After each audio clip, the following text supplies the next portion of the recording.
इस वीडियो में आइए बात करें आणविक सूत्र यानी मॉलिक्यूलर फॉर्मूला तथा मूलानुपाती सूत्र यानी एम्पिरिकल फॉर्मूला की। तो आणविक सूत्र हमें किसी यौगिक के अणु में उपस्थित परमाणुओं की वास्तविक या कुल संख्या बताता है। जैसे हम पानी यानी H2O की बात करें तो जल के एक अणु में हाइड्रोजन के 2 तथा ऑक्सीजन का 1 परमाणु है। तो आणविक सूत्र से हमें परमाणुओं की सटीक संख्या का पता चलता है।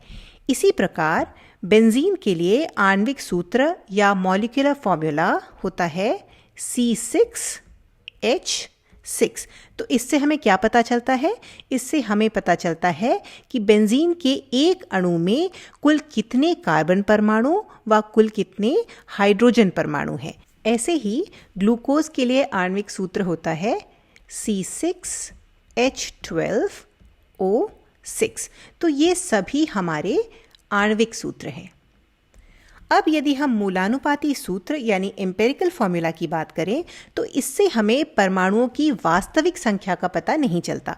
इसके बजाय मूलानुपाती सूत्र परमाणुओं की वास्तविक संख्या का अनुपात यानी रेशो बताते हैं। उदाहरण के लिए ग्लूकोज का मूलानुपाती सूत्र होता है CH2O। तो यह सूत्र देख के हम कह सकते हैं कि ग्लूकोज में प्रत्येक कार्बन परमाणु के लिए 2 हाइड्रोजन परमाणु व 1 ऑक्सीजन परमाणु होता है। इससे हमें परमाणुओं की वास्तविक संख्या नहीं बल्कि उनके अनुपात के बारे में जानकारी मिलती है। तो यदि अब हम आपसे बेंजीन का मूलानुपाती सूत्र ज्ञात करने के लिए कहें तो क्या आप उसका उत्तर दे सकते हैं? इस वीडियो को यहीं रोककर एक बार प्रयास करिए। तो बेंजीन के लिए मूलानुपाती सूत्र होगा CH। बेंजीन में प्रत्येक कार्बन परमाणु के लिए हाइड्रोजन का 1 परमाणु होता है। ऐसे ही क्या आप हमें जल का मूलानुपाती सूत्र बता सकते हैं? कोशिश करके देखिए। जल का मूलानुपाती सूत्र होता है H2O। हम इस अनुपात को और सरल नहीं कर सकते, इसलिए यहाँ पर जल के लिए आणविक सूत्र और मूलानुपाती सूत्र समान है, किंतु सामान्यतः मूलानुपाती सूत्र से हमें केवल परमाणुओं की संख्या के अनुपात का पता चलता है, उनकी वास्तविक संख्या नहीं पता चलती। तो चलिए अब ये देखते हैं कि इस मूलानुपाती सूत्र से हम कर क्या सकते हैं। तो आइए हम इसे अपने ग्लूकोज के उदाहरण से समझते हैं। तो पहली चीज़ तो हम यह कर सकते हैं कि हम ग्लूकोज के एक नमूने में यानी सैंपल में कार्बन, हाइड्रोजन और ऑक्सीजन के द्रव्यमान का प्रतिशत ज्ञात कर सकते हैं। आइए देखते हैं कि हम यह किस प्रकार करते हैं, और इस तरह के प्रश्न अक्सर आपसे परीक्षाओं में पूछे जा सकते हैं। तो हमें इस सूत्र से पता चलता है कि यदि हमारे पास 1 मोल कार्बन है तो उसके लिए हमारे पास 2 मोल हाइड्रोजन तथा 1 मोल ऑक्सीजन होगा। ऐसा क्यों?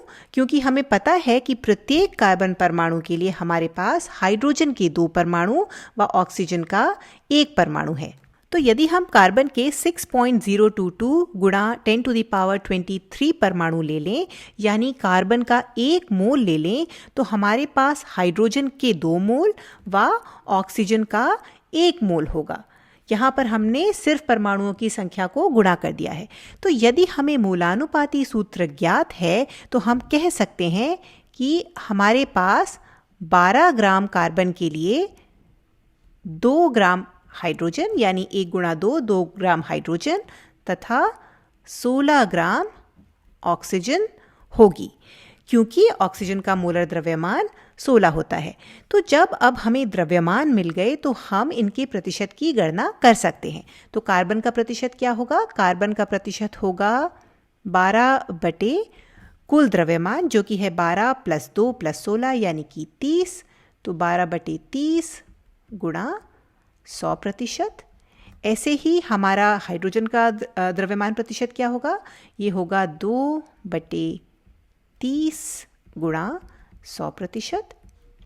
और हमारा ऑक्सीजन का द्रव्यमान प्रतिशत क्या होगा? ये होगा 16 बटे 30 गुणा 100%। तो इस प्रकार हम मूलानुपाती सूत्र का प्रयोग करके द्रव्यमान के प्रतिशत की गणना कर सकते हैं।